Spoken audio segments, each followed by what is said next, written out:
नमस्कार दोस्तों। आज फिर कुछ विद्यार्थी मेरे पास आए और उन्होंने अपनी जो समस्या रखी कि सर हम लोग जो कोई कार्य करना चाहते हैं, मन में बार बार एक सवाल आता है कि अगर ऐसा करेंगे तो लोग क्या कहेंगे, लोग हमारे बारे में क्या सोचेंगे। इसके कारण जो कुछ भी हम लोग करना चाहते हैं उसे नहीं कर पाते हैं, रोक देते हैं अपने आप को। एक उन्हीं विद्यार्थियों में से विद्यार्थी था जिसको आप कह सकते हैं कि औसत दर्जे का देखने में उसके जो शरीर सौष्ठव है वो बिल्कुल औसत दर्जे का था, रंग सांवला था, लेकिन मन में उसके अरमान थे कि मुझे बॉलीवुड में काम करना है।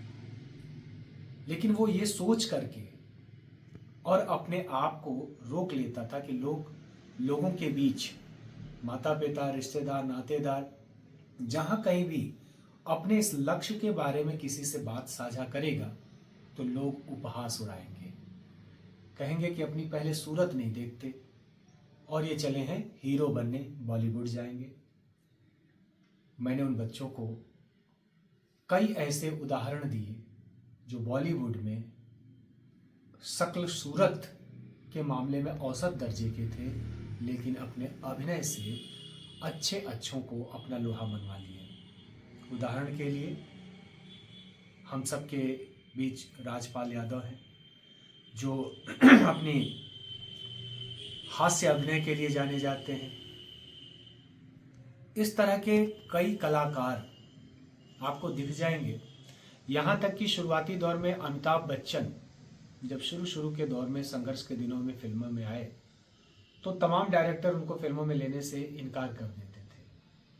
कहते थे कि इनकी तो बेडौल शरीर है, बिल्कुल ही लंबाई बहुत ज़्यादा है, औसत की नहीं है, रंग रूप भी ऐसा नहीं है। यहाँ तक कि उनकी आवाज़ को लेकर के भी कमेंट किया जाता था कि उनकी आवाज़ इतनी भारी है कि हीरो जैसी नहीं लगती। लेकिन वो अमिताभ बच्चन सदी के महानायक कहलाए। जॉनी लीवर जो देखने में सांवले भी, शक्ल सूरत भी औसत दर्जे की है, लेकिन अभिनय के मामले में उन्होंने अपना लोहा मनवाया। तो हमें ये फर्क जानना होगा, हीरो कौन और हैंडसम कौन। हमें हीरो बनना है, नायक बनना है, कलाकार बनना है, या फिर कुछ और बनना है।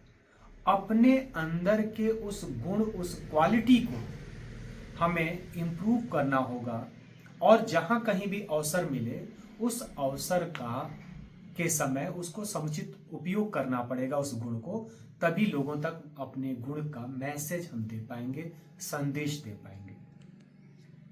बच्चों के मन में एक और सवाल था कि कई बार सोसाइटी, समाज अपना एक मानक, एक फ्रेमवर्क तैयार कर लेता है कि हम लोग मिडिल फैमिली से हैं और इस फैमिली के लोग ज़्यादा से ज़्यादा छोटे सपने देखते हैं कि हम सेना में भर्ती हो सकते हैं, हम पुलिस में भर्ती हो सकते हैं, हम लेखपाल बन सकते हैं।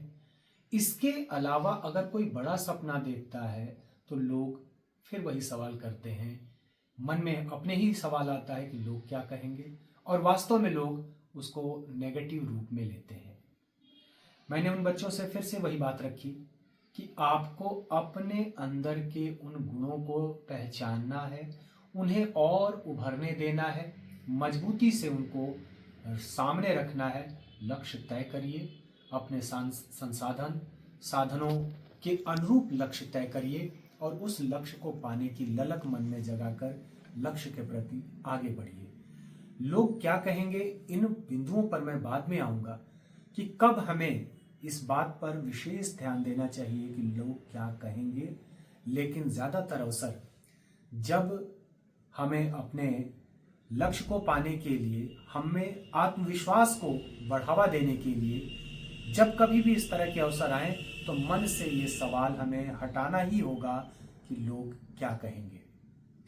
आज के इस कलयुग में विशेष करके आज से लगभग 20 वर्ष, 30 वर्ष, 40 वर्ष पूर्व की हम बात करें जब हम लोग बचपन में थे तो बार बार समाज में ये मैसेज जाता था कि किसी की निंदा उसके पीठ पीछे करना पाप होता है।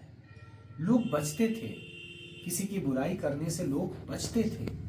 अगर कोई मित्र या रिश्तेदार होता था, वो कभी निंदा करना चाहता था तो बिल्कुल मुंह पे करता था और उसकी निंदा को लोग सहर्ष स्वीकार करके उसको दूर करने का प्रयास करते थे। लेकिन देखते देखते समय कितना बदल गया। लोग पीठ पीछे एक दूसरे की इतनी निंदा करते हैं, इतनी बुराइयां करते हैं और सामने आकर के चिकनी चुपड़ी बातें भी करते हैं। मुंह पर तो तारीफ करते हैं लेकिन पीठ पीछे आपकी बुराई करने लगते हैं। यहां तक देखने को मिला कि पहले जैसे अगर किसी की तारीफ करिए तो लोग खुश होते थे। आज के डेट में मित्रों के बीच में बैठ करके किसी की 5 मिनट तारीफ कर लीजिए तो लोग बार बार 5 मिनट में 5 बार अपना मोबाइल फोन देखते हैं, टाइम देखते हैं कि ऐसा है समय मेरे पास हो गया, फिर कभी मिलते हैं तो बात करते हैं। लेकिन उन्हीं मित्रों में से एक मित्र किसी दूसरे की अनुपस्थिति में उसकी निंदा करने लगता है तो घंटों समय व्यतीत हो जाता है, किसी का समय नहीं जाया जाता। सब लोग बैठ करके इत्मीनान से उसकी निंदा सुन रहे होते हैं और यहाँ तक कि उस निंदा में भी 2-4 बातें जोड़ रहे होते हैं। ऐसे परिवेश में, ऐसे माहौल में हमें इस बात की परवाह से ऊपर उठना ही होगा कि लोग क्या कहेंगे। हाँ, ये जरूर है कि अगर मेरे सपने नकारात्मक हो रहे हों, सामाजिक मूल्यों, पारिवारिक मूल्यों, जो देश का मूल्य है, जो देश का संविधान है, राष्ट्र की एकता और अखंडता, इन सब सीमाओं के विपरीत मैंने सपना कोई देखा है तो जरूर ये मेरे मन में भाव आना चाहिए कि लोग क्या कहेंगे। हमारी स्वतंत्रता है, हम अपने मन से विचार कर सकते हैं, सब कुछ कर सकते हैं, लेकिन ये स्वतंत्रता युक्त युक्त निर्बंधनों से बधी हुई है, स्वच्छंदता की तरफ नहीं जानी चाहिए। ज्यादातर लोग स्वतंत्रता और स्वच्छंदता को एक ही मान लेते हैं।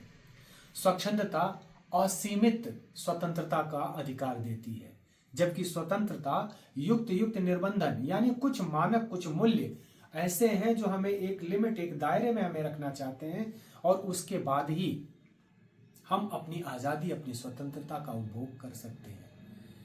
तो अगर मेरे मन में समाज विरोधी कोई विचार आ रहा है, अगर मेरा सपना समाज विरोधी है, परिवार विरोधी है, राष्ट्र विरोधी है, तो वहां जरूर अपने मन में विचार कर लें कि लोग क्या कहेंगे, संविधान क्या कहेगा, कानून क्या कहेगा। इस पर तो हमें विचार करना चाहिए। लेकिन अगर हम सकारात्मक सोच रहे हैं, सकारात्मक सोच के साथ आगे बढ़ रहे हैं और सिर्फ इस कारण से अपने सोच को दबा ले रहे हैं, अपने लक्ष्य को दबा ले रहे हैं कि लोग इस पर नकारात्मक कोई कमेंट कर सकते हैं, तो इस ऐसा सोचना आज ही बंद कर दें। सकारात्मक ऊर्जा के साथ आगे बढ़ें और लगातार प्रयास करें कि हम शीघ्र अतिशीघ्र अपने लक्ष्य को प्राप्त करेंगे। इस संबंध में गुलजार साहब की वो पंक्तियां बिल्कुल सटीक जान पड़ती हैं कि उम्मीद भी है, घबराहट भी है कि लोग क्या कहेंगे।